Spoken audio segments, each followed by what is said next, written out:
Hello, আসসালামু আলাইকুম। আজকে আপনাদের জন্য নিয়ে আসলাম সবার আগে বাংলাদেশ কনসার্ট। ১৬ই ডিসেম্বর উপলক্ষে, বিজয়ের উপলক্ষে বাংলাদেশ জাতীয়তাবাদী দল সবার আগে বাংলাদেশ এই কনসার্টটা আয়োজন করেছে।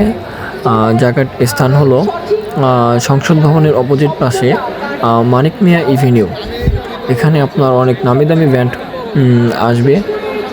নগর বাংলা জেমস, অনেক শিল্পী আসবে, আসিফ, মনির খান, তারপরে আপনার প্রীতম হাসান, অনেকেই আসবে। দেখেন অনেক মানুষ, আপনারা সবাই চলে আসুন মানিক মিয়া এভিনিউতে আর কনসার্টটি উপভোগ করুন।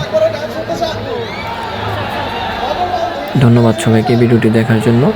আর সবাই চ্যানেলটি সাবস্ক্রাইব করবেন, ভিডিওটি একটি লাইক দেবেন।